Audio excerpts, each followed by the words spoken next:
TikTok বা ইনস্টাগ্রামে অন্যের সুন্দর চেহারা, সাজানো জীবন আর দামি বাড়ি গাড়ি দেখে অজান্তেই কি নিজের জীবনকে একঘেয়ে লাগছে? মনে হচ্ছে আপনি অনেক পিছিয়ে আছেন বা ভালো নেই। আপনি কিন্তু একা নন। আপনার ভেতরে এই হীনমন্যতা আর হতাশার বিষ ঢেলে দিচ্ছে আপনার ফোনে থাকা সোশ্যাল মিডিয়া অ্যাপের অ্যালগরিদম। সম্প্রতি আন্তর্জাতিক গবেষণা ওয়ার্ল্ডস হ্যাপিনেস রিপোর্ট 2026-এ উঠে এসেছে এমন এক চাঞ্চল্যকর তথ্য। গবেষণায় দেখা গেছে, যারা ইনস্টাগ্রাম, টিকটক বা এক্সের মতো প্ল্যাটফর্মগুলোতে ঘন্টার পর ঘন্টা সময় কাটান, তাদের মানসিক চাপ, উদ্বেগ আর জীবনের প্রতি অসন্তুষ্টি বাড়িয়ে দিচ্ছে এসব প্ল্যাটফর্ম।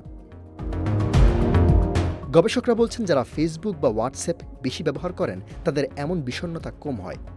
পার্থক্যটা প্ল্যাটফর্মের ধরনে। হোয়াটসঅ্যাপ বা ফেসবুকে আমরা পরিচিত মানুষ ও পরিবার বন্ধুদের সঙ্গে সম্পর্ক রক্ষা করি, কিন্তু টিকটক বা ইনস্টাগ্রামে সেখানে অ্যালগোরিদম আপনাকে বছরের পর বছর ধরে বেছে বেছে দেখাচ্ছে ইনফ্লুয়েন্সারদের নিখুঁত আর সাজানো জীবনের মোড়ক। আর অবচেতনভাবেই আপনি সেই ফেক দুনিয়ার সঙ্গে তুলনা করছেন আপনার কষ্টার্জিত বাস্তব জীবনকে। তবে আপনি যদি ফেসবুকেও বেশি রিলস দেখে থাকেন, আপনার মানসিক অশান্তির কারণ হতে পারে এটিও। গবেষণা বলছে, দিনে গড়ে যারা 2.5 ঘন্টা বা তার বেশি সময় স্ক্রল করেন, তারাই সবচেয়ে বেশি ডিপ্রেশনে ভুগছেন।